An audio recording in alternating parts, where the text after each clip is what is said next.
Kia ora. Going to share a process video with you using the Confessions of a Paper Addict Houseplants cut file. So this is one of the May releases, and I have cut this out as a set, but I've also cut an extra one. So by ungrouping them in my Cricut design space, I was able to then pull out an extra one and make it a little bit bigger for something I'm going to show you a bit later on about what I want to do with it.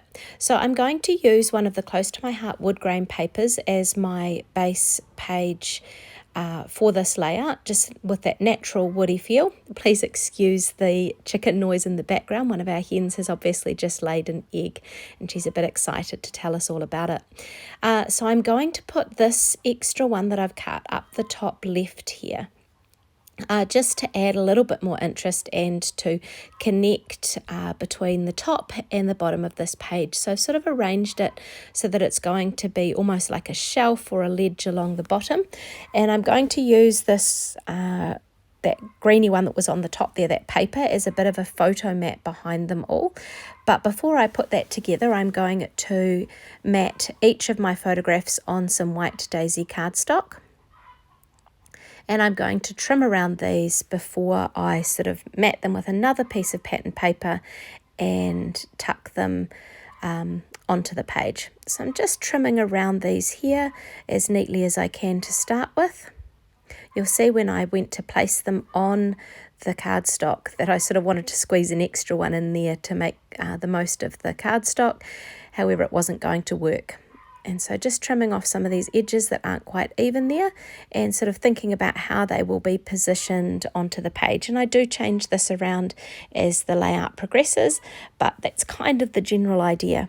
So now I'm sort of thinking about how big this piece needs to be. And so I sort of measure it there, and I actually just bend a little bit in to show the where I want it, because I realised that I need to trim it down crossways and then trim it down to the size that I want.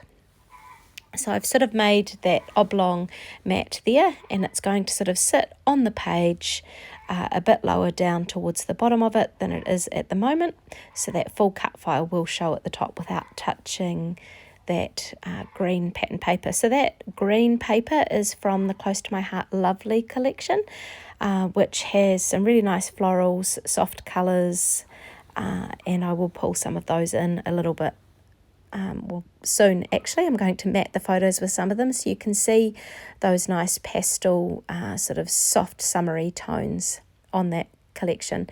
And I don't want to mat each of the photos in exactly the same paper, so I've pulled out this other floral one here, leaves and florals from the same collection, and then I use the same sort of purpley floral for this photo here. So the two outer photos will have the same, and then the inner one's slightly different. So just pulling out some of these other papers, because I'm going to add sort of a torn paper bit and sort of like a shelf or a ledge down the bottom of the page. And so I'm just roughly tearing out this one here, and it kind of reminds me of like a nursery wallpaper or something in there. And I look at the back of it thinking, well, I put that one in as well, but I'm quite taken by this sort of other floral one here that I'm going to cut out so it can sit above the torn one that I've got. And I am going to keep a straight edge here. I did wonder about tearing it as well, but the nature of the Houseplants cut file is that it's going to sit on there as well, on there too, so it doesn't need more texture or depth in behind it. So I'm going to I sort of toy with putting that strip down the very bottom as well, and I do end up putting a zip strip down the bottom later on because it just needs a bit of an end point or a finishing point on there as well. I'm going to trim off the zip strip off the wood grain paper so that I've got my base ready. And I am going to take out my all-purpose mat, or my sort of destroying kind of thing, and I am using some of the Dina gloss acrylic sprays, and I've used the white, I've used the lime, and I've just pulled in some of the ocean colours. Love how these have a really shiny patina or top to them when they sort of dry. They're not an opaque thing, so they sort of have a nice light. So I'm going to use some sage cardstock here. Now this cardstock's kind of darker on one side and lighter on the other, so I use this side for one cut file, and then I use the other side for another, and then I pull out the Evergreen and again flip the sides, so the sides are slightly darker. So you sort of get two for the price of one with these cardstocks, because one side's darker than the other. They do have a white core, which does have some advantages with distressing, but other times not so much. So here's this other cut file piece that I've got from the Houseplants cut file, and I'm just inking this up, and I'm going to use the mowed lawn and peeled paint Distress Oxides to colour this up. So it's mainly this one colour, so it's mainly the peeled paint colour, but then I pull out the mowed lawn to do the edges of the leaves, so it just adds a little bit of dimension or interest to these leaves. So I've just used the blender pads and brushes that you can get that come with these Distress Oxides, and just around the branch in the middle to give it a little bit more depth of colour as well. So there we have it, putting my foam pads back onto the Velcro bits on the bottom. And so now I am just gluing this, the green that I've just distressed oxided. I'm not sure what the proper term for that would be, but that kind of makes sense to me, and I hope it makes sense to you. And I'm going to place that up the top. Now there is going to be a piece that I will cut off once I've placed it, and so you can see here that it overhangs a little bit, but it's right to the top, but with a little bit of a gap between. So now I'm just looking for my edge distresser, and I'm going to distress the edge of this lovely paper. And I say lovely paper because it is from the Lovely collection. And I did tear it a little bit, but that's okay because I'm trying to roughen things up. And I'm actually going to use my machine to stitch this down onto the page. So I just put one strip of adhesive there. And I'm just using the inch measurements on the mat to line that up. And now I have actually stitched around that off camera. And you can see that stitching, and I'm just trimming off the threads because I sort of did it backwards and then forwards again to tie that off, I guess, or finish that off in the bottom so it's not going to come undone. And I'm just using the stitching lines to help me rough up the edges of this piece of paper before I am going to stick down the photos onto their photo mats. And I'll do that with each of them.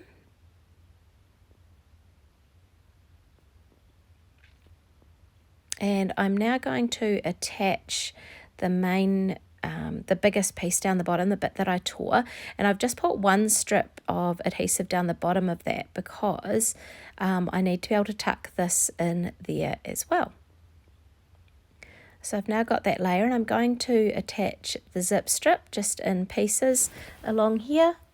And I'm going to put that at the top of that sort of ledge or shelf that I've created. So now I am just curling up those bottom edges, and I'm going to just add a little bit of liquid adhesive along the bottom there just to hold that in place. And now I'm positioning and arranging the Houseplants cut file pieces that I've backed with the cardstock and working out where that's going to go. I am going to back the base of these cut files, but I sort of wanted to see how it would look all together before I sort of selected some scraps that I'm going to use to back the pots that the plants are all sitting in. So here we go. I have found some pieces that I think will work or add a bit of interest to this page, and I'm just sort of selecting which ones will go with which pot and where they will sit and how that will look. I chose the orange for behind the one there because I felt the brightness of that colour sort of connected somehow with the foliage that I've put up the top. And I'm now just using some double-sided foam tape to attach these houseplant cut files that have been backed to the page. Again, I love this foam tape because it tears so easily, and I don't have to spend a whole lot of time cutting and getting my scissors sticky. So just working out where they're going to sit on the page and positioning them again. I seem to do this a lot with this layout. And now I'm going to pop them down.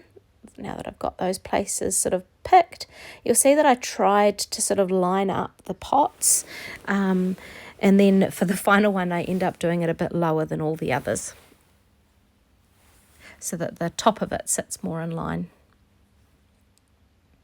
But just popping these on. These cut files are gorgeous. As soon as I saw them, I knew that I wanted to put them into a page, and I immediately thought of the plants that I was given at the end of the last school year, as well as for Christmas and as well as for my birthday this year, from a few different sources. So yeah, I'm a teacher, so that getting plants was actually a really nice living gift from some of the students, and I am pleased to say that the plants are still alive, and it is now, when I'm putting this together, it is mid-April, and so that's sort of 5 months, coming up 5 months that they have survived. Sometimes plants and me aren't great, but luckily my husband's really good at caring for them. So here's another zip strip that I decided to add down the bottom. It felt like it was sort of a little bit heavy through that center point there, so I needed to put something else in there. I went through some of my older sticker sheets and found these, but I also had a look at the Lovely collection and pulled out a lot of the stickers that I felt would go nicely with this page. So decided to do my journaling there. Now I do move that again a little bit later on, so luckily I didn't press it down too hard, or it might have been a bit tricky to pull off. So these beautiful butterflies are from an older collection that I had some stickers, so I keep my stickers in a box. When I sort of use most of a collection, I sort of put it into a random paper bag and random cardstock bag, and then I put all the stickers separate as well. And so some of these stickers are from the Lovely collection and some of them are from older collections. So these hearts are from that Lovely sticker collection that you can see me pulling off there. And I decided to put this sort of strip of hearts along the top, just so that it has the sort of a real busyness to the bottom of the page, and I felt there needed to be a connection up the top. And so I've done that. So here's me changing where I decide to put my journaling, and I decide to add it up the top as well. So we've sort of got those strips down the bottom, and I decide I want a strip up the top too, and I just add another nice wee floral arrangement that I found in that sticker sheet as well, just to connect with the beautiful houseplants cut file. So there's my wee journaling strip. I'm just going to add a note there about why I have scrapbooked these photos, and that's sort of about the gifts of plants that I was given, and how they're still around. So the gifts were both from students and from other teachers, and ironically the ones I got for my birthday were also from people I have taught with, so that was kind of cool. So I am now going to add the title, and I sort of went through a few options with what I was going to title it. I could have cut something on the Cricut, but I decided I sort of wanted something stamped down the bottom, and I wanted it to connect with the wood grain paper that I've got there. And I found in my Alpha collection a alphabet stamp called the Boho alphabet, and so I popped that onto the layout using espresso ink. So I'm just stamping each of these individually here. I chose these stamps because a lot of them actually had kind of plants and things growing through them. So again, it was another connection with the cut files, with the photos, and with the other stickers and papers that I've used on this page. So I stamp each of these individually and then pop them back on the carrier sheet. I will endeavour to clean them a little bit later on with my stamp chamois. Just give a wipe over the top of all of them so that there's no ink there for future stamping times when I use them. So this has left quite a nice colour. It connects beautifully with the wood grain and it ties it all together quite nicely. So there's just a bit of a close-up of those details. So this is, again, the Houseplants cut file by Confessions of a Paper Addict. And I sort of played around that with it in my design space and have created a layout that I love and hope that you've enjoyed watching this process.